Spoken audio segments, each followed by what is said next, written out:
Untuk para peserta yang bisa mungkin ya.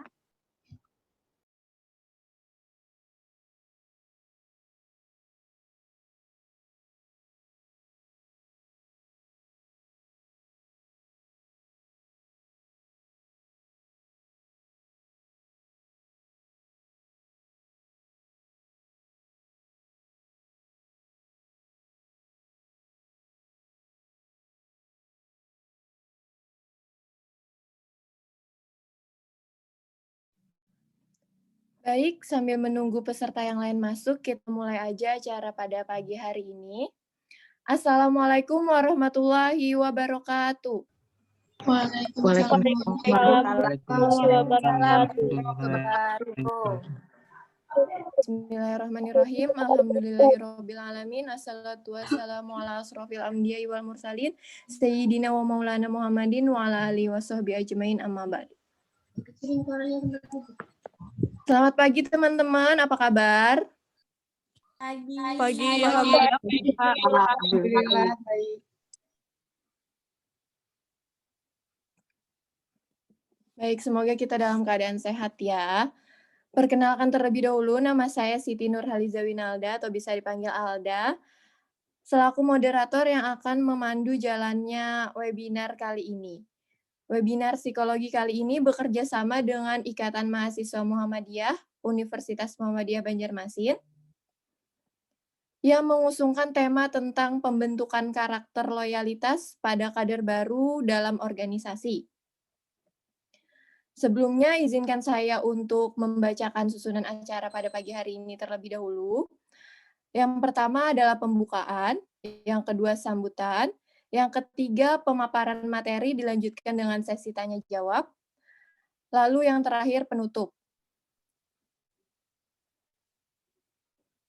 Untuk yang pertama, marilah kita buka acara pada pagi hari ini dengan mengucapkan basmalah.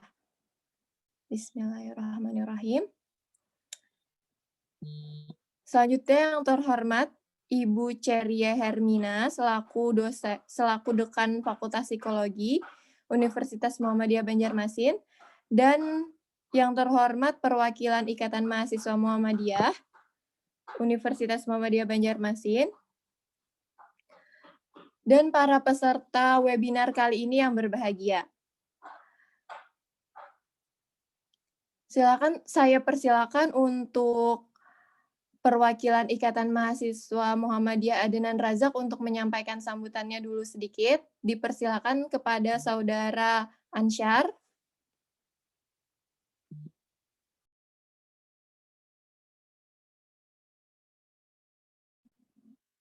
Oke, bismillahirrahmanirrahim. Assalamualaikum warahmatullahi wabarakatuh. Waalaikumsalam warahmatullahi wabarakatuh. Sebelumnya saya ucapkan terima kasih dan mohon maaf saya karena saya telat tadi karena ada beberapa kendala. Baik, innalhamdulillah nahmaduhu wa nasta'inuhu wa nastaghfiruh wa na'udzubillahi min syururi anfusina wa min sayyiati a'malina may yahdihillahu fala mudilla lahu wa may yudlil fala hadiya lahu. Asyhadu an la ilaha illallah, asyhadu anna Muhammadar Rasulullah. Allahumma shalli ala Muhammad wa ala ali Muhammad, amma ba'du. Yang pertama yang saya hormati Ibunda Haja Ceria Hermina, MPSI Psikolog, selaku Dekan Fakultas Psikologi Universitas Muhammadiyah Banjarmasin.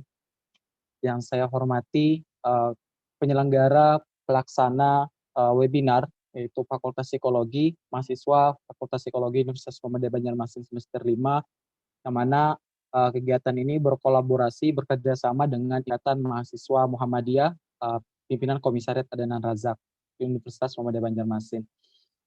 Jadi kemarin itu sempat saya langsung dihubungin sama teman-teman dari Fakultas Psikologi bahwa ingin mengadakan webinar dan ingin bekerja sama dengan pimpinan Komisariat Adenan Razak, yakni langsung saja saya ACC-kan gitu ya, karena ini adalah sebuah kegiatan yang sangat luar biasa saya pikir, dan dengan menyebutkan temanya juga untuk loyalitas kader baru, artinya itu membuat saya, wah ini kayaknya webinar yang sangat luar biasa untuk kita laksanakan gitu, dan ini adalah salah satu bekal kita untuk para kader baru, untuk para teman-teman yang baru mau masuk untuk berkiprah di organisasi. Itu adalah langkah baru gitu, langkah awal untuk teman-teman semua. Artinya kegiatan ini yang mana juga pemateri kita pada hari ini seorang organisator, seorang dokter muda organisator ya. Nah itu adalah salah satu juga bahwa kita banyak mendapatkan pengalaman-pengalaman dari beliau nantinya gitu. Jadi harapan saya kepada semua teman-teman agar semuanya berperan aktif gitu. Artinya dalam kegiatan webinar ini kita jangan sampai menyanyiakan kesempatan ini untuk kita banyak bertanya, untuk kita bisa ikut aktif bahwa seperti apa sih loyalitas di kader baru itu gitu. Artinya buat kader baru bagaimana peran kader baru itu ketika dia baru berkiprah atau masuk ke dalam organisasi. Nah, di sini kita banyak-banyak belajar, di sini kita banyak-banyak untuk mencari pengetahuan teman-teman. Kita sama-sama belajar bahwa sudah ada rumah ini sudah ada rumah kita yang sebagai kamu gitu, sebagai kader baru, kita apa sih kerja kita, apa sih peran kita gitu. Nah, di sini teman-teman kita bisa mendapatkan ilmu itu semua. Ya, semoga acara ini lancar, tidak ada terkendala dan semua teman-teman nanti bisa berperan aktif dalam webinar ini. Mungkin itu saja Mbak, saya ucapkan terima kasih kepada Fakultas Psikologi Universitas Muhammadiyah Banjarmasin yang sudah mengajak bekerja sama, berkolaborasi dengan pimpinan Adenan Razak Universitas Muhammadiyah Banjarmasin, Ikatan Mahasiswa Muhammadiyah. Dan saya ucapkan terima kasih juga kepada kader-kader Ikatan Mahasiswa Muhammadiyah, khususnya Adenan Razak yang sudah bersedia, teman-teman yang hadir juga dari universitas-universitas lain yang sudah masuk. Saya sangat merasa bahwa ini sangat luar biasa gitu. Mungkin itu aja Mbak, terima kasih, dan terima kasih juga kepada Ibunda Ceria Hermina. Baik, terima kasih Mbak, nunul kolam yang masih turun. Wassalamualaikum warahmatullahi wabarakatuh. Waalaikumsalam Ya, terima kasih warahmatullahi Ansar. wabarakatuh. Baik, sebelum kita menyimak pemaparan materi dari narasumber kita yang sangat luar biasa pagi hari ini, izinkan saya untuk membacakan CV beliau.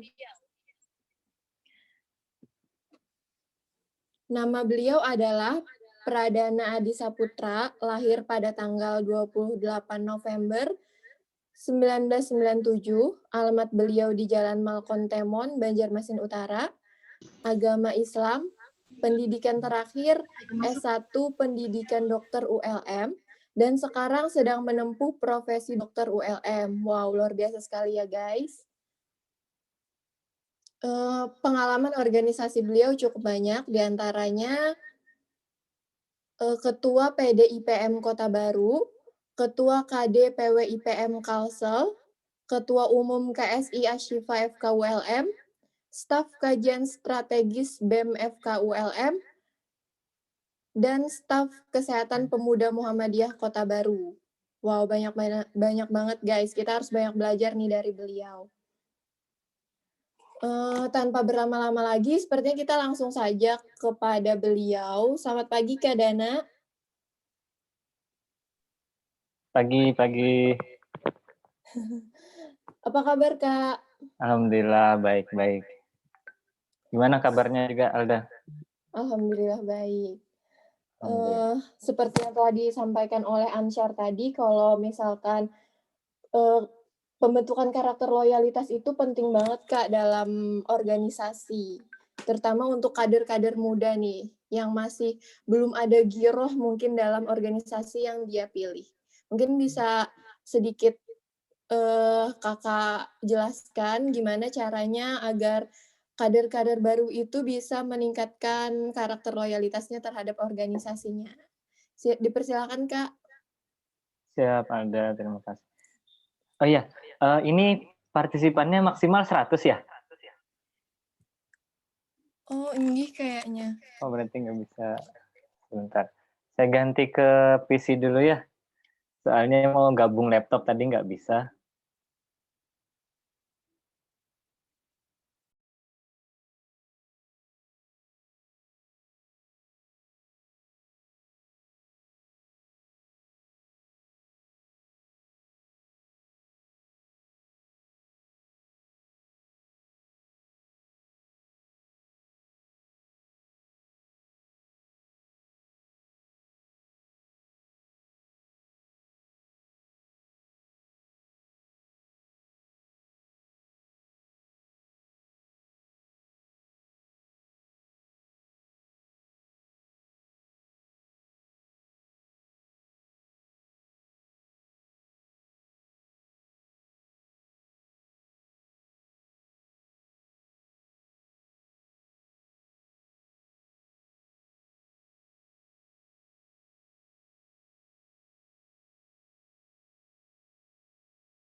Sambil menunggu pemateri kita pada pagi hari ini, nanti dipersilakan kepada para peserta untuk menyimak pemaparan materinya dan jangan lupa bertanya, karena kita akan ada door prize untuk para penanya dan para peserta yang teraktif. Dimohon untuk para peserta yang bisa on cam dipersilahkan, karena nanti kita ada juga hadiah untuk peserta yang on cam dari awal sampai akhir.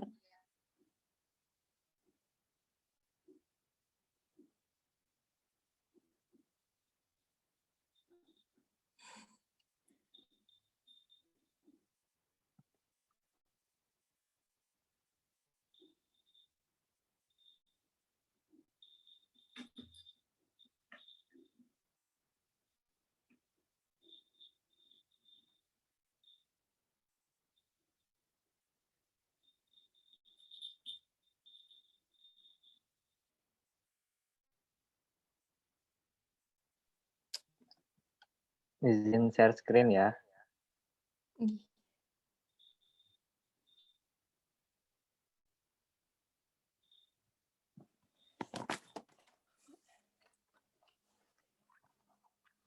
Udah kelihatan ya? Nggih, Kak, sudah. Ya.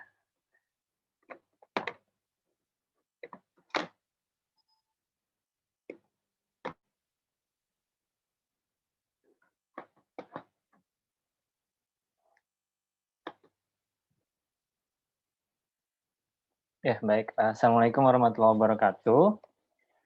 Waalaikumsalam warahmatullahi wabarakatuh. Alhamdulillah, hamdan katsiran thayyiban mubarakan fi. Asyhadu an la ilaha illallah wa asyhadu anna Muhammadar Rasulullah. Allahumma shalli ala Muhammad wa ala ali Muhammad, amma ba'du. Yang saya hormati Ibu Dekan, ya Ibu Hajah Ceria Hermina, MPSI Psikolog. Yang Ibu yang saya hormati juga teman-teman dari IMM, teman-teman dari teman-teman psikologi yang sudah menyelenggarakan acara pada hari ini, serta para kawan-kawan peserta yang mengikuti acara pada hari ini. Alhamdulillah, segala puji bagi Allah Subhanahu wa Ta'ala yang telah memberikan kita nikmat, ya, memberikan kita kesempatan, terutama untuk masih bisa hidup menikmati udara segar di pagi hari ini.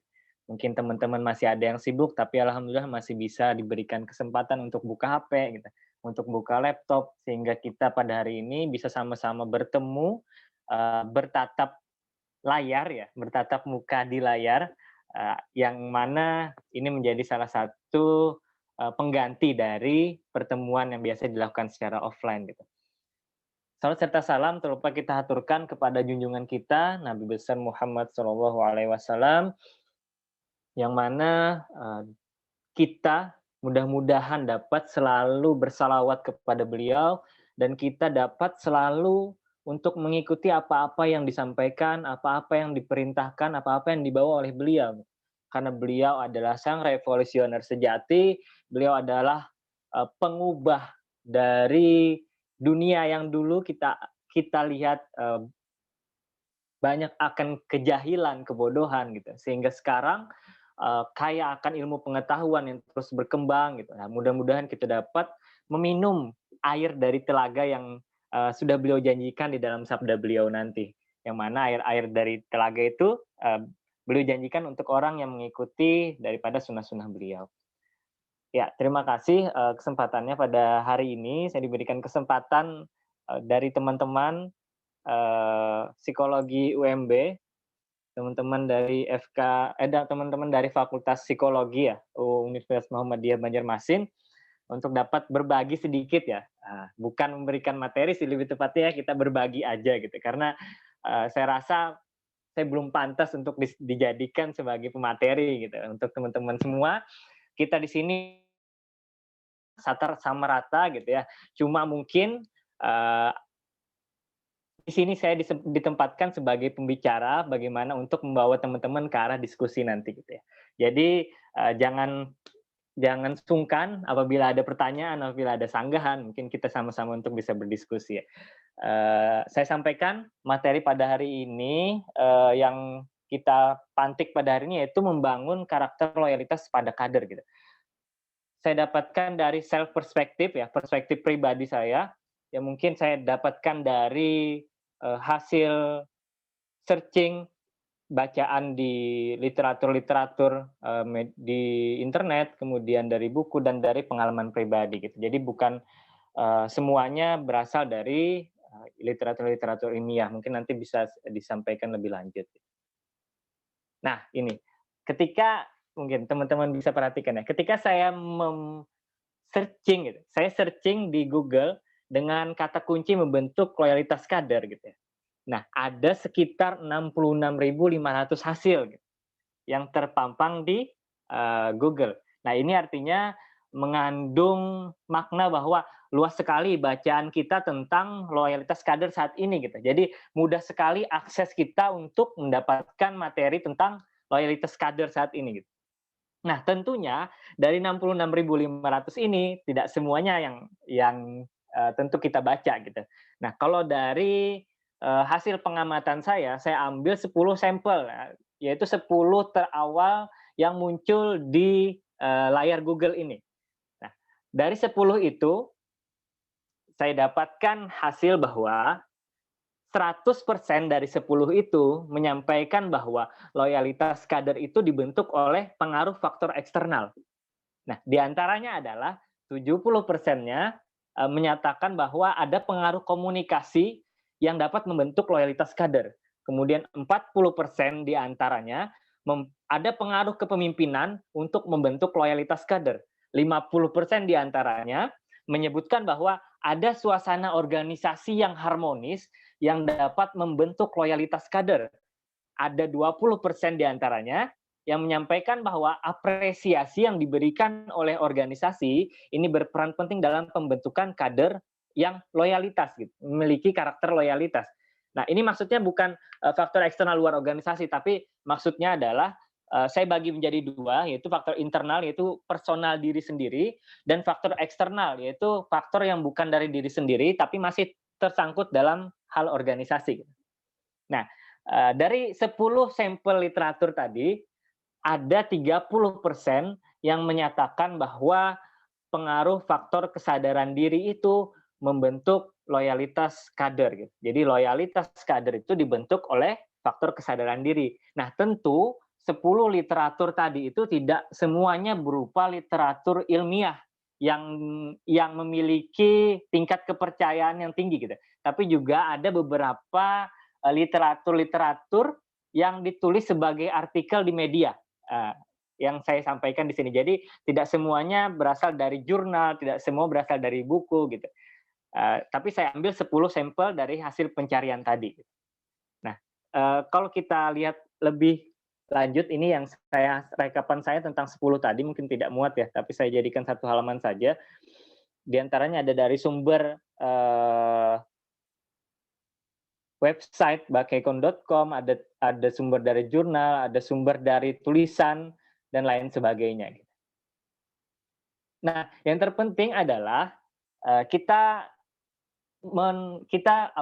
searching itu gitu, bukan semata-mata untuk kita jadikan semuanya sebagai bahan pemahaman kita, tetapi menjadi sebagai gambaran gitu ya.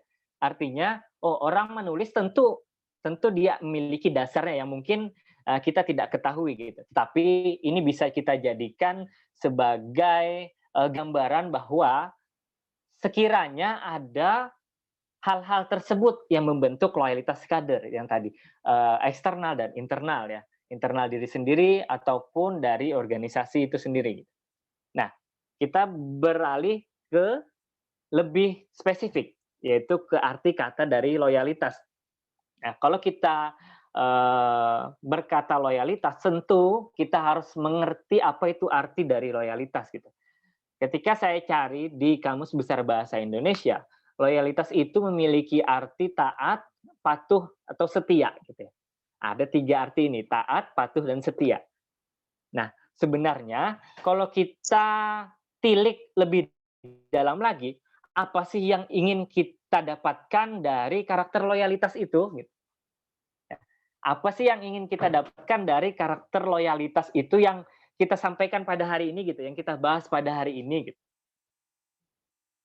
Nah, apakah yang kita maksud pada hari ini itu adalah loyalitas yang tertanam pada diri seorang kader, membuat perubahan perilaku pada kader itu sehingga dapat membuat output organisasi yang lebih baik gitu.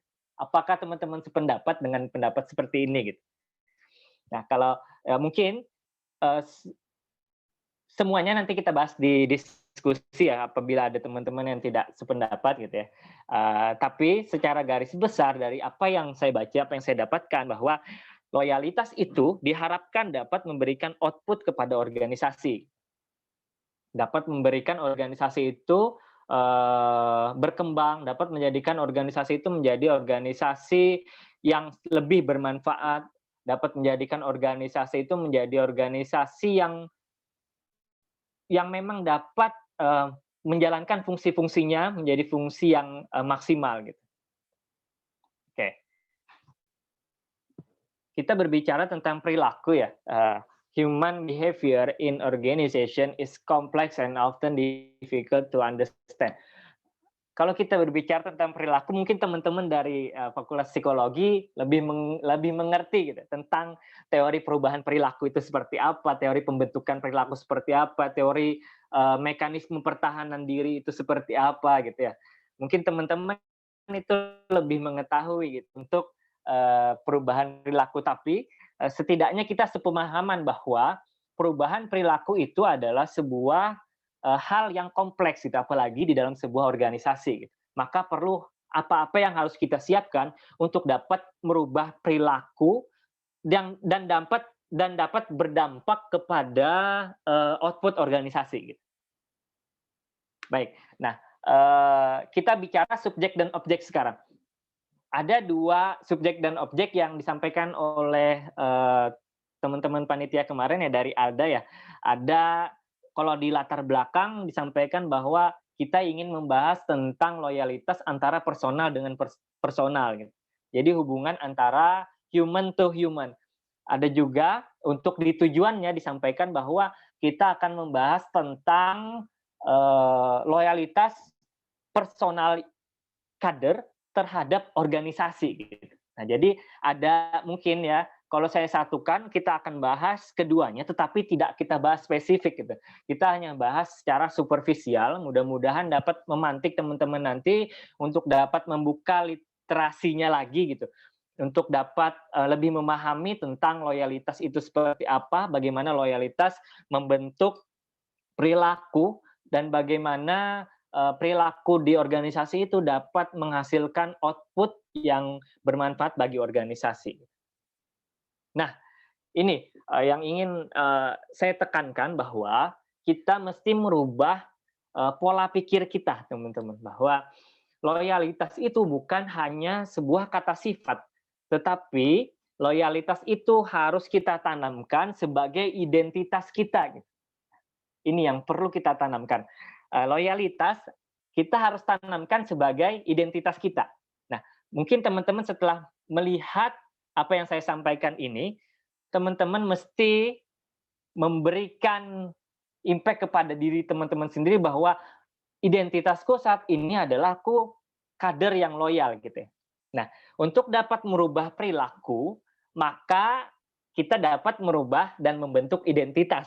Meskipun ini bukan teori yang satu-satunya gitu ya. Tetapi ada teori juga yang menyatakan bahwa identitas itu dapat merubah perilaku. Nah, apabila kita merubah perilaku berbasis identitas, maka kita berfokus pada kita ingin menjadi sosok seperti apa gitu. Nah, kalau kita lihat di lingkaran ini ya, lingkaran nomor 1 itu adalah identitas. Lingkaran nomor 2 itu adalah proses, dan lingkaran nomor 3 itu adalah hasil.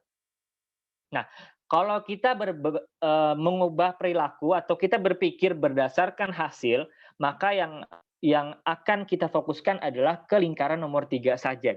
Tapi kalau kita ingin mengubah perilaku tetapi berdasarkan identitas, maka kita akan mengubah di nomor 1 dan kita akan mengubah semuanya. Karena dia terletak di inti yang paling dalam gitu. Kalau di luar adalah yang paling superficial aja gitu. Sehingga dia mengubah yang paling luar saja. Begini, kalau teman-teman ingin mengubah perilaku membaca satu buku dalam 1 bulan, itu berarti teman-teman mengubah perilaku teman-teman berdasarkan hasil. Tetapi kalau teman-teman ingin mengubah perilaku teman-teman berdasarkan identitas, maka teman-teman akan menyampaikan bahwa saya adalah seorang pembaca di bulan ini. Jadi seperti itu. Saya adalah pembaca di bulan ini. Entah itu hasilnya seperti apa, yang penting teman-teman sudah tanamkan diri teman-teman bahwa adalah saya seorang pembaca. Nah, untuk outputnya nanti akan teman-teman rasakan sendiri berapa banyak buku yang akan teman-teman baca ketika teman-teman menyampaikan bahwa saya adalah seorang pembaca. Ketika teman-teman ditawari rokok sama seseorang ya, ketika teman-teman ditawari rokok, orang yang perokok, yang pernah perokok tapi udah berhenti merokok, ketika dia berdasarkan hasil dia akan menyampaikan bahwa saya tidak merokok, saya sudah tidak merokok. Tapi kalau teman-teman berdasarkan identitas, teman-teman akan bilang, saya bukan perokok. Nah, ini berdasarkan identitas. Bukankah kita di dalam Islam itu diajarkan untuk menuntut diri kita itu, untuk memandang diri kita itu berdasarkan identitas kita. Nah, bukankah dalam surah Ali Imran disebutkan bahwa kuntum khaira ummah gitu ya, bahwa kalian umat Islam adalah sebaik-baik umat. Nah, Al-Quran yang menjelaskan seperti itu gitu teman-teman. Bahwa kita harus paham kita adalah sebaik-baik umat. Saya mengerti kalimat ini ketika saya berada di bangku kuliah gitu. Waktu saya SD, SMP, SMA, teman-teman ya, saya mengikuti olimpiade terus ya, alhamdulillah di sekolah mengikuti olimpiade, tapi saya tidak pernah terpilih menjadi juara SD, SMP, SMA untuk olimpiade gitu.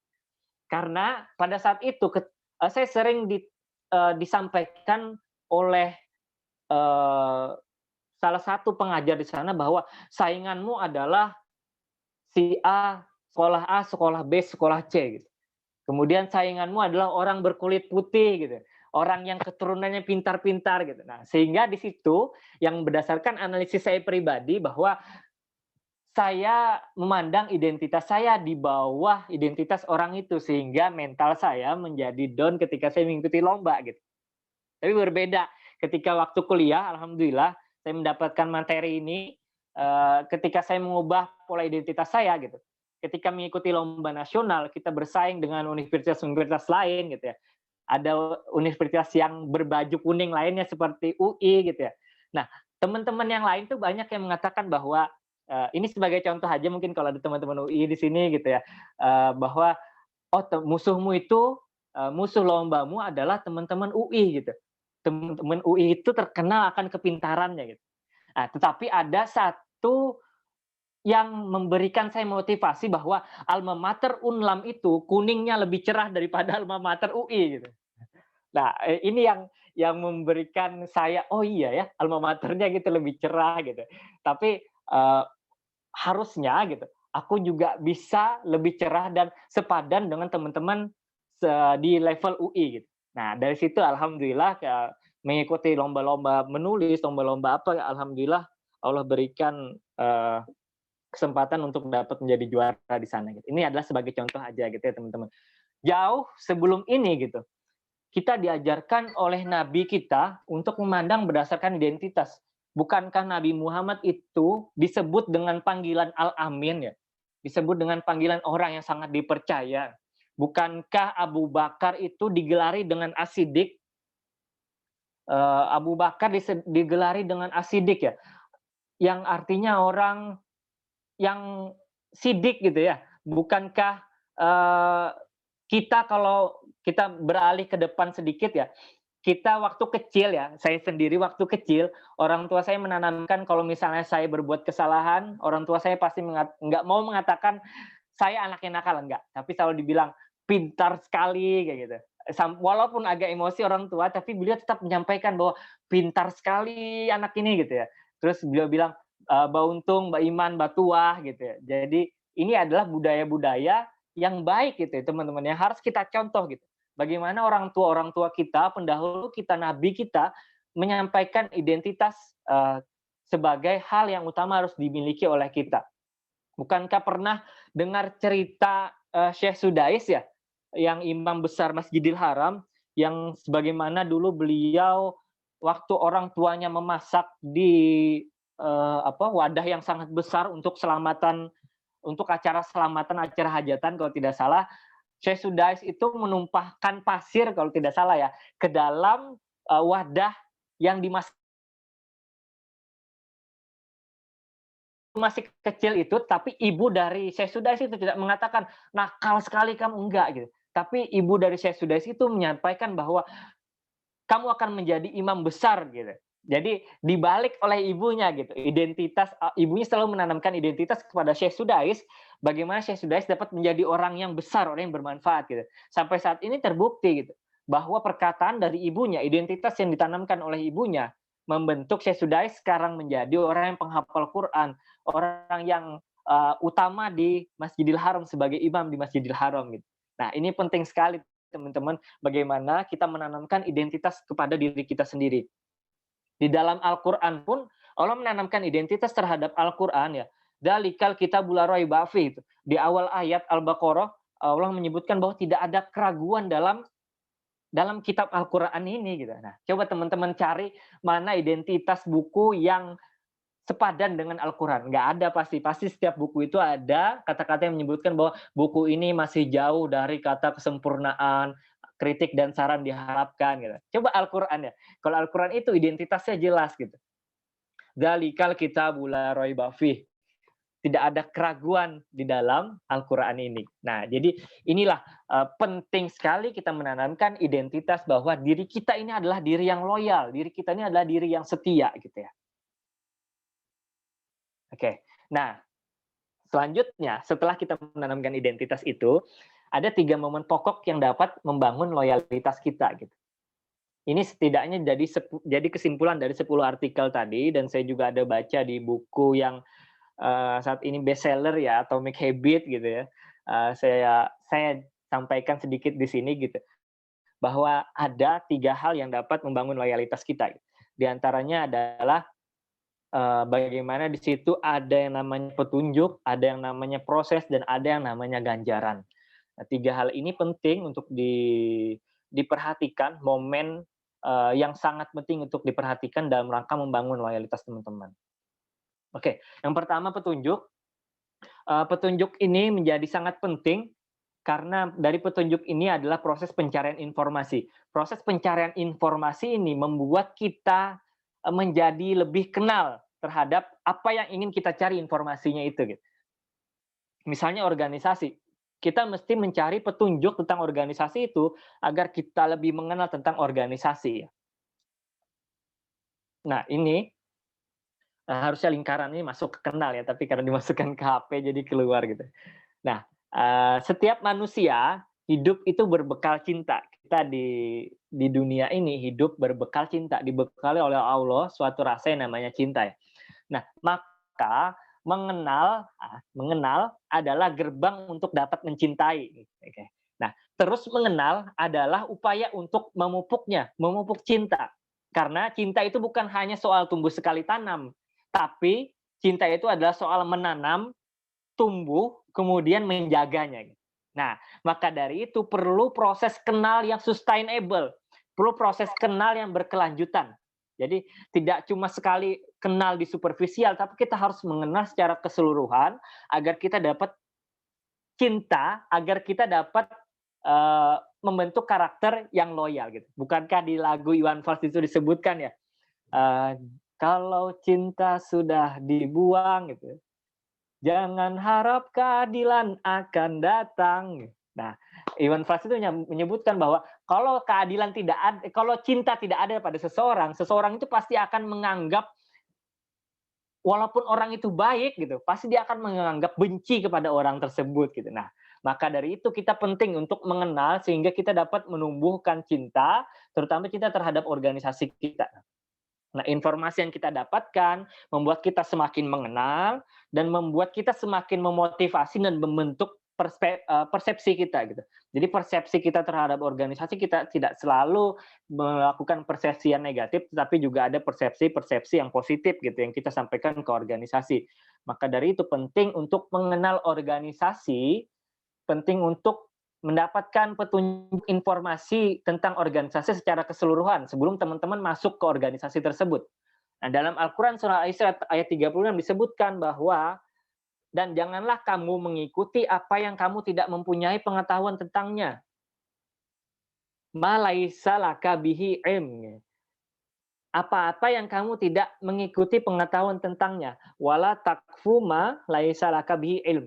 Dan janganlah kamu mengikuti apa yang kamu tidak mempunyai pengetahuan tentangnya. Nah, artinya apa? Kita harus mengetahui terlebih dahulu sesuatu sebelum kita masuk ke dalamnya. Gitu. Jadi jangan setengah-setengah untuk mengetahui, apalagi kita tidak mengetahui, langsung kita terjun bebas ke dalamnya. Nah, maka ini akan kesulitan untuk mendapatkan karakter loyal di dalamnya. Karena sudah jelas tersebutkan di dalam Al-Quran ya. Nah, lalu untuk personal to personal ya, kalau tadi personal to organization, kalau sekarang personal to personal, dalam surah Al-Hujurat disebutkan bahwa sesungguhnya orang-orang mukmin itu bersaudara. Innamal mu'minuna ikhwah. Sesungguhnya orang-orang mukmin itu bersaudara. Bagaimana menumbuhkan sikap loyalitas terhadap person to person kepada masing-masing anggota organisasi? Caranya adalah bagaimana teman-teman menanamkan identitas ini bahwa kita sama muslim adalah saudara, sehingga kita harus saling mengenal dan kita berlaku baik terhadap sesama. Gitu. Nah, ini budaya yang harus kita tanamkan gitu. Sedikit informasi teman-teman, waktu saya ke Nusa Tenggara Timur ya, di tahun 2016 yang lalu, luar biasa di sana untuk budaya yang patut kita tiru. Sebenarnya ini adalah budaya Islam ya, tapi sekarang kita meninggalkannya gitu. Kalau di NTT itu setiap orang bertemu, walaupun tidak kenal, dia selalu menyampaikan selamat pagi, selamat pagi, selamat pagi gitu. Kalau siang selamat siang, kalau malam selamat malam. Walaupun tidak kenal, asal dia berhadapan, kayak semut ya. Kalau semut itu berhadapan gitu, pasti dia stop dulu gitu. Kalau teman-teman lihat semut berhadapan pasti stop, baru dia jalan lagi. Dia berhadapan stop, jalan lagi gitu. Begitu orang-orang di NTT itu budayanya budaya yang sangat bagus ya. Ketika mereka ketemu, walaupun orang yang tidak mereka kenal, terutama nih di pedesaan ya, orang yang tidak mereka kenal, mereka selalu mengucapkan selamat pagi, selamat siang, selamat malam gitu. Harusnya ini budaya kita gitu. Sama muslim kita dianjurkan untuk mengucapkan assalamualaikum gitu. Bahkan kita dianjurkan untuk saling bersalaman ya. Walaupun sekarang konteksnya bersalaman tidak dianjurkan karena ada anjuran Covid gitu ya. Nah, kita harus tanamkan bahwa sesungguhnya orang-orang mukmin itu bersaudara. Sehingga loyalitas antara seorang mukmin dengan mukmin yang lainnya itu adalah suatu kewajiban yang harus kita lakukan, kita tanamkan identitasnya. Nah, selanjutnya adalah proses. Yang kedua adalah proses. Proses itu merupakan suatu pembelajaran. Proses itu erat kaitannya dengan suasana organisasi. Nah, ini yang tadi ada 10 artikel yang saya sampaikan tadi juga di sini termasuk ternyata ya. Proses itu erat kaitannya dengan suasana organisasi. Nah, proses itu terkait dengan apa yang dilakukan. Jadi ketika kita sudah kenal, maka kita berlanjut ke arah proses gitu. Nah, ketika kita sudah mengenal secara holistik, secara komprehensif, maka proses yang akan kita lakukan akan berjalan dengan mudah gitu. Proses yang akan kita lakukan akan berjalan sesuai dengan apa yang kita kenal gitu. Jadi suasana organisasi akan terjalin dengan harmonis gitu. Hubungan kita komunikasi dengan yang lainnya akan berjalan dengan baik gitu ya. Jadi proses ini hal yang dijalankan yang berdampak positif atau mengarah positif terhadap apa-apa yang kita kenal. Nah, ini dalam berproses ya, terutama terhadap personal to personal gitu. Janganlah meremehkan kebaikan sedikit pun walau hanya berbicara kepada saudaramu dengan wajah yang tersenyum kepadanya gitu. Ini hadis riwayat Abu Daud. Kalau kita lihat tadi, proses itu erat kaitannya dengan suasana organisasi gitu. Nah, di sini bagaimana kita menciptakan suasana organisasi yang baik gitu. Nah, diantaranya adalah salah satu yang dicontohkan oleh Nabi adalah bagaimana kita saling menebar senyum kepada sesama teman kita gitu, kepada sesama teman kita di organisasi, bukan untuk bersaing, saling menjatuhkan, enggak ya, tapi bagaimana kita dapat bersaing tapi juga kita dapat berkolaborasi gitu di dalamnya. Selanjutnya adalah ganjaran. Kalau ganjaran di dalam Ikatan Pelajar Muhammadiyah, mungkin teman-teman yang masuk ke dalam Ikatan Pelajar Muhammadiyah, kita sering diberikan materi tentang appreciative inquiry gitu. Nah, mungkin salah satunya adalah berupa ganjaran ini. Appreciative inquiry ini adalah pendekatan berdasarkan apresiasi gitu. Pendekatan berdasarkan hal-hal yang positif. Jadi dia mencari solusi berdasarkan potensi. Jadi dia bukan mencari solusi berdasarkan masalah. Nah, ini menghindari hal-hal negatif yang selalu kita dapatkan di organisasi saat ini. Appreciative inquiry memberikan apresiasi, memberikan sebuah dampak positif, memberikan gambaran hal-hal positif kepada anggota-anggota organisasi. Nah, berdasarkan salah satu literatur yang berupa jurnal tadi disebutkan bahwa ketika organisasi itu dapat memenuhi kebutuhan dan karakteristik individualnya, maka anggota organisasi akan cenderung berperilaku positif. Nah, artinya apa? Artinya loyalitas kader itu dapat dibentuk oleh apresiasi-apresiasi yang diberikan oleh organisasi kepada individunya.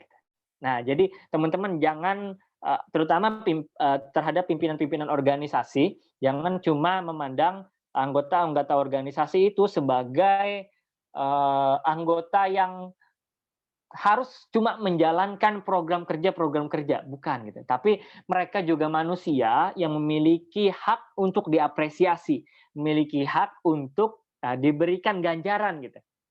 Karena sesuai dengan penelitian yang disebutkan bahwa karakteristik individual, kebutuhan individual yang terpenuhi akan mempengaruhi perilaku anggota organisasi gitu. Ya, mungkin ini sekian dari saya, udah lebih setengah jam ya menyampaikannya. Mohon maaf apabila ada kesalahan. Mungkin kita bisa lanjut ke sesi diskusi kepada teman-teman apabila ada yang ingin mengkoreksi, apabila ada yang ingin menyampaikan pendapat. Mungkin saya persilahkan ke Alda lagi ya, Alda. Terima kasih, Kak. Oke, dari yang saya tangkap tadi, jadi menurut Kakak loyalitas itu kembali lagi kepada kesadaran diri ya, Kak? Ya, Bagaimana dia menempatkan dirinya itu tadi? Ya, bagaimana menanamkan identitas gitu. Kita harus tahu dulu apa yang ingin kita tahu gitu kan ya, Kak. Terus loyalitas itu adalah proses itu adalah merupakan suatu pembelajaran untuk kita yang erat kaitannya dengan suasana organisasi. Mungkin sebelumnya Kak di grup webinar itu ada yang sebelumnya bertanya, katanya gini Kak, menurut Kakak bagaimana cara menilai teman di organisasi yang sesuai basic atau kemampuannya? Mungkin bisa Kakak terangkan terlebih dahulu? Ya, baik. Oh ya, tadi berarti pas presentasi videonya nggak kelihatan ya, Alda? Enggak, Kak. Oh gitu ya. Share screen. Oke, siap. Soalnya laptopnya lagi nggak bisa digunain audionya. Hanya ke HP aja. Dan Maaf ini ya. partisipannya memang maksimal 100 Kak dari akunnya. Ya, siap, nggak apa-apa. Tadi pertanyaannya bagaimana mengetahui identitas dari kader-kader ya? Cara menilai teman di organisasi yang sesuai basic menurut kemampuannya itu bagaimana, kata salah satu peserta. Oke, baik. Bagaimana menilai sesuai dengan kemampuannya gitu ya. Nah, ini adalah tugas yang sangat penting dilakukan di awal untuk perekrutan organisasi sebenarnya ya. Di awal kita pasti melakukan perekrutan anggota organisasi itu dengan melakukan berbagai pemenuhan berkas dan berbagai pertanyaan berupa wawancara gitu. Di pertanyaan-pertanyaan yang disatukan di dalam wawancara gitu. Nah, di situ ini adalah titik awal bagaimana sebenarnya kita mengenal orang tersebut agar dapat mengetahui gitu. Sebenarnya ini passion orang ini gitu. Dia lebih cocok di mana, kemudian dia inginnya di mana gitu. Apakah kita harus tempatkan dia sesuai dengan keinginannya atau penilaian kita tempatkan dia sesuai dengan apa yang kita dapatkan, kita gali organisasi dari dirinya gitu. Nah, intinya kembali lagi ke awal ya. Kita harus mengerti, kita harus mengenal gitu. Kenal secara keseluruhan terhadap orang tersebut sehingga kita dapat benar-benar mengetahui informasi dari dirinya gitu. Bukan cuma setengah-setengah gitu. Intinya kenal, maka dari itu perekrutan awal itu tidak boleh sembarangan sebenarnya, perekrutan awal organisasi gitu. Kemudian mungkin ada organisasi yang di awal dia langsung menempatkan seseorang, tetapi ada juga organisasi yang dia menempatkan seseorang di bidangnya itu beberapa saat setelah dilakukannya perekrutan awal gitu. Nah, di sini kita dapat melakukan pengamatan pribadi gitu ya, pengamatan organisasi pribadi tentang apa-apa yang ingin kita lakukan gitu ya. Jadi misalnya antara pertama pendaftaran dengan penempatan orang tersebut itu ada space kan ya. Nah, space itu, waktu space itu dapat digunakan untuk lebih mengamati seseorang tersebut di mana dia ini letak daripada kemampuannya, di mana letak seseorang ini harus diberikan amanahnya gitu. Nah, ini salah satu caranya sih seperti itu. Kemudian jangan takut untuk membuat riset ya. Organisasi itu perlu riset sebenarnya. Nah, sekarang ini budayanya berdasarkan pengalaman saya pribadi gitu. Organisasi itu dijalankan berdasarkan intuisi dari pemimpinnya. Nah, seharusnya organisasi itu mesti dijalankan berdasarkan riset, intuisi boleh digunakan, tetapi juga kita tidak boleh menjadikan intuisi sebagai satu-satunya hal bahan pertimbangan dari organisasi kita. Nah, jadi kita perlu kembangkan organisasi yang berbasis riset gitu. Jadi program kerja yang akan kita buat itu berdasarkan riset kebutuhan anggota organisasi dan kebutuhan umat gitu ya. Bukan cuma intuisi dari pemimpinnya. Gitu. Kemudian juga penempatan kader sesuai dengan porsinya dilakukan berdasarkan riset yang benar-benar didata dan didiskusikan, bukan cuma intuisi dari berbagai pihak, terutama mungkin ya yang pihak-pihak yang mayor gitu ya, pihak-pihak yang memiliki kewenangan yang lebih besar gitu ya.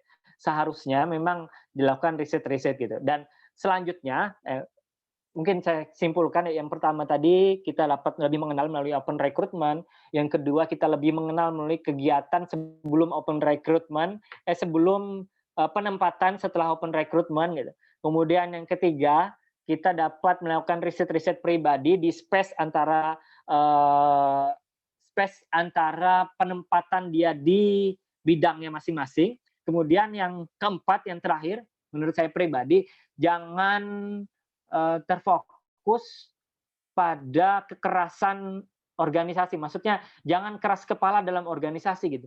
Misalnya orang ini dia dianggap tidak dapat berkembang di bidang A, maka jangan sungkan untuk memikirkan adanya rotasi dari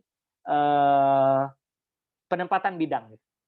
Karena ini yang pernah saya rasakan sendiri gitu, menempatkan seseorang yang memang dia tidak ingin ditempatkan di A, tapi ketika kita tempatkan di B, kita lakukan rotasi saat itu, walaupun saat itu kita ditentang oleh senior ya, kita melakukan rotasi gitu. Tapi kita pikirkan bahwa ini adalah hal yang terbaik untuk kepentingan bersama, untuk kepentingan organisasi. Gitu. Mungkin itu dari saya, ada ya. Mungkin kalau ada yang ingin menyampaikan pendapatnya boleh, atau menurut Aldra sendiri gimana? Oke, baik Kak, terima kasih. Itulah kenapa ya kalau misalnya di IMM tuh ada screening-nya dulu di awal perkaderan itu. Mungkin dari teman-teman ada yang ingin bertanya ini. Silahkan. Mungkin Asrorina dulu untuk bertanya. Assalamualaikum warahmatullahi wabarakatuh. Perkenalkan, nama saya Asrorina dari Psikologi Angkatan 2020, ingin bertanya nih Kak. Tadi kan saya itu ada searching, kepanjangan kader itu sendiri itu adalah kreatif, aktif, demokrasi, entrepreneur, dan religius. Nah, Pertanyaan saya, apa yang terjadi jika kita tidak memasukkan loyalitas itu sendiri ke dalam kreatif, aktif, demokrasi, entrepreneur, dan religius itu? Lalu menurut Kakak, berapa persen dan berapa tingkatan loyalitas yang harus setiap individu miliki agar kader itu bisa sempurna dan worth it banget nih buat kita ke depannya? Menurut Kakak bagaimana ya? Terima kasih. Wah, bagus banget nih pertanyaannya. Jadi itu tadi, Kak, gimana kalau kita tidak memasukkan unsur loyalitas pada kader? Langsung dicoba tanggapi ya, ada ya? Nggi kayaknya langsung aja, Kak, biar Siap. langsung dipahami. Siapa tadi yang nanya? Asrorina ya? Rina ya. Siap. Jadi gini ya, Asrorina ada membaca bahwa kepanjangan kader itu adalah kreatif, aktif, demokrasi, entrepreneur, dan religius. Gitu. Nah, di sini tidak ada unsur loyalitas ya, Asrorina ya. Nah, bagaimana loyalitas tidak ada di situ gitu. Nah, sebenarnya gitu ya, ini adalah salah satu dari identitas yang dibuat oleh organisasi kepada kader-kadernya gitu. Ini bukan kepanjangan kader berdasarkan definisi aslinya gitu, tapi definisi kader yang dimodifikasi oleh suatu lembaga organisasi mungkin ya, yang mana singkatannya adalah seperti itu gitu. Kreatif, aktif, demokrasi, entrepreneur, religius gitu. Nah, ini adalah yang dia tanamkan di organisasinya itu sendiri gitu. Nah, tentunya loyalitas itu harus ada dalam setiap organisasi gitu. Kenapa dia tanamkan kepanjangan ini dalam organisasinya supaya kader-kader yang ada dalam organisasinya itu terbentuk loyalitasnya gitu, terbentuk kesetiaannya. Oh iya gitu. Di dalam organisasi ini kita diajarkan untuk kreatif, di organisasi ini kita diajarkan untuk aktif gitu ya. Di organisasi ini kita diajarkan untuk berdemokrasi, kita diajarkan entrepreneur, kita diajarkan untuk religius ya. Nah, ini yang ditanamkan sebenarnya oleh organisasi kepada kadernya gitu. Ini identitas yang ditanamkan. Nah, jadi salah satu loyalitasnya dapat terbentuk dari penanaman identitas ini gitu. Sebenarnya ini adalah awal dari pembentukan loyalitas kadernya gitu. Saya juga waktu memimpin organisasi, saya memberikan gelar kepada waktu saya memimpin ini ya organisasi di bidang perkaderan, saya menggelari grup saya itu dengan kaderisasi hebat gitu. Nah, jadi teman-teman di dalam organisasi saya itu, di dalam grup kader itu, mereka akan termotivasi untuk dapat menjadi hebat gitu. Jadi kita tanamkan identitas hebat di dalam diri kadernya gitu ya. Jadi bukan berarti loyalitas tidak ada di dalam definisi kader, tapi kepanjangan kader yang dibuat oleh salah satu organisasi tadi itu adalah upaya untuk menanamkan identitas sehingga menjadikan orang tersebut loyal. Kemudian loyalitas itu berapa persen Kak diperlukan gitu. Loyalitas sebenarnya menurut hemat Kakak pribadi ya, loyalitas perlu 100% gitu untuk diberikan kepada suatu apa yang ingin kita ikuti gitu. Misalnya kita ingin bukan berarti kalau kita loyalitas dengan organisasi, kita tidak loyalitas dengan pelajaran kita, tidak gitu. Seperti di dalam Muhammadiyah ya, perkaderan Muhammadiyah itu menyampaikan bahwa organisasi itu ada 3T kalau di IPM ya. Taat berilmu, taat beribadah, dan taat berorganisasi gitu. Nah, di dalam tiga-tiganya ini kita diperlukan loyalitas kepada tiganya. Kita loyalitas menuntut ilmu, kita loyalitas untuk beribadah, kita loyalitas untuk berorganisasi. Jadi loyalitas harus diberikan 100% tanpa membagikannya gitu. Jadi bukan berarti 100% misalnya kita berikan ke A, kita tidak 100% ke yang lain, tidak. Tapi identitas kita adalah kita 100% ke A, kita juga bisa 100% ke B gitu. Karena sifatnya loyalitas itu adalah luas gitu. Mungkin itu dari Kakak ya, atau mungkin Rina ada yang ingin ditanggapi lagi, boleh kita diskusi aja ya. Makasih Kak atas jawabannya.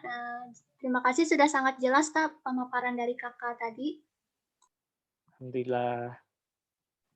Mungkin berkaitan dengan pertanyaan Dea Oktazifa Rizky ini dari S1 Pendidikan Matematika, katanya Jika kita sudah berkomitmen pada suatu organisasi karena awalnya mereka sangat ramah, tetapi lama-kelamaan kita mulai tidak dihargai, Kak. Apakah kita harus tetap loyal? Terima kasih, katanya. Gitu, Kak. Siap. Berarti jika kita sudah berkomitmen di awal ya, tapi selanjutnya dalam prosesnya kita tidak dihargai di sana gitu. Apakah kita harus tetap loyal gitu? Kalau kita jawab pertanyaan ini, berarti jawabannya ya kita harus tetap loyal gitu. Loyalnya seperti apa gitu? Loyalnya bentuk loyalitas kita, bentuk kesetiaan kita, kita membongkar apa yang salah di organisasi ini gitu. Ya enggak? Kalau kita sudah komitmen di awal, sudah ada nota kesepemahaman di awal, kemudian selanjutnya kita tidak dihargai lagi gitu. Kita bongkar masalahnya di organisasi apa gitu. Nah, teman-teman yang sudah berkomitmen dari awal ini harus menjadi pelopor utama gitu ya. Oh, organisasinya ada masalah gitu. Kita harus selesaikan masalah ini. Kenapa tidak ada penghargaan terhadap kader? Kenapa tidak ada apresiasi terhadap kader, kenapa sekarang komunikasi kita tidak jalan gitu. Kita evaluasi bersama gitu ya.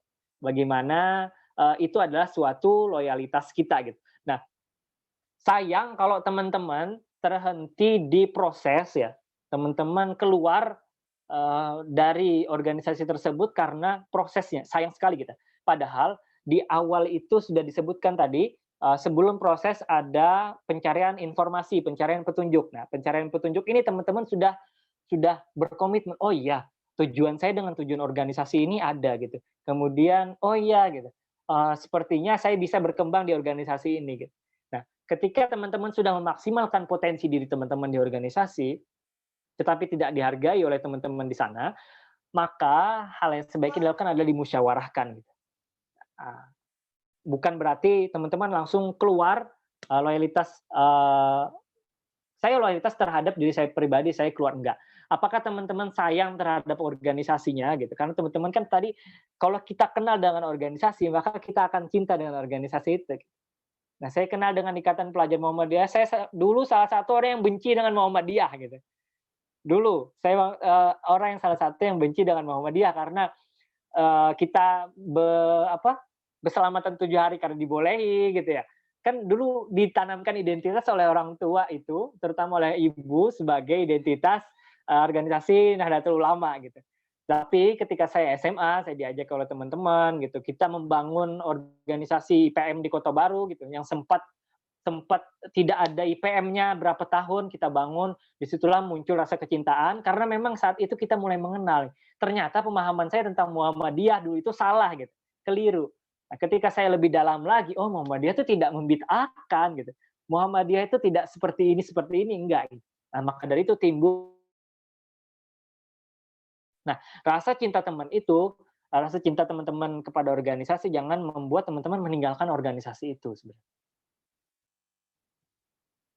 Iya, itu. Makanya itu pentingnya komunikasi dalam organisasi ya. Benar, iya. Sebelum kita ke pertanyaan selanjutnya, mungkin para peserta bisa mengisi absennya terlebih dahulu di kolom.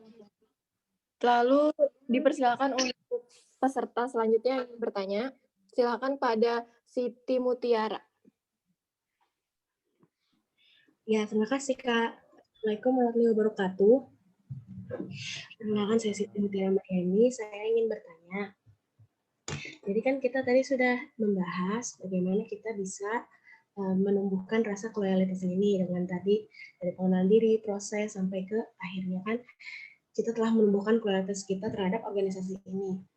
Nah, selain saya ingin bertanya, kan tadi kakak tadi menjelaskan kalau kita ingin mempertahankan loyalitas ini, kita ada dari organisasi sendiri adalah appreciation inquiry, di mana organisasi ini menghargai atas keaktifan dan loyalitasan orang ini, individu-individu ini. Bahkan dari penghargaan ini kan termasuk kebutuhan manusia ya, disebutkan kakak tadi, emang benar kebutuhan dari hierarki kebutuhan Abraham Maslow. Nah, saya mau bertanya, dari selain bisa menghargai dan dihargai, apa yang bisa kita lakukan? untuk memperkuat loyalitas ini. Apa tuh? Apa tuh?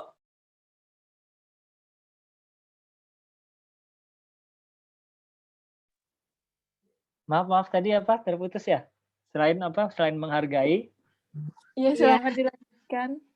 Selain dihargai dan menghargai, apa yang bisa dilakukan untuk memperkuat loyalitasan ini? Terima kasih.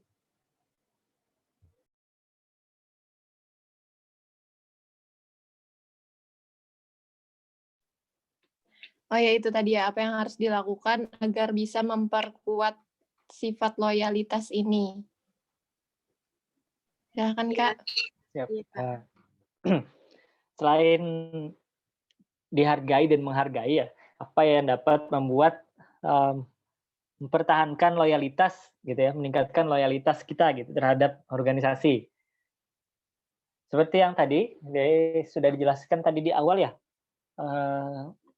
menghargai tadi itu adalah proses yang ketiga gitu.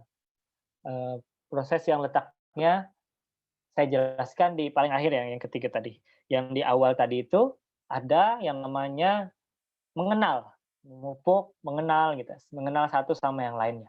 Nah, mengenal ini penting untuk teman-teman memang lakukan sehingga teman-teman dapat meningkatkan loyalitas satu dengan yang lainnya. Waktu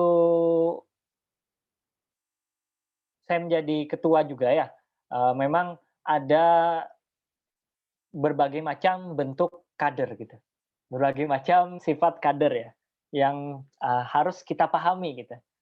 Kalau teman-teman dulu di IPM, saya ingat dari teman saya, IPM Banjar, dia menyatakan bahwa kader itu ada 3 katanya. Kader pedati, kader pedati, kader sejati, dan kader merpati gitu ya. Mungkin teman-teman dari yang pernah IPM Banjar sering mendengar kata-kata ini gitu ya. Nah, di sini kita perlu mengenal bagaimana kita meningkatkan loyalitas satu dengan yang lainnya gitu. Kalau kader merpati gitu, itu kita harus berikan, kalau teman-teman lihat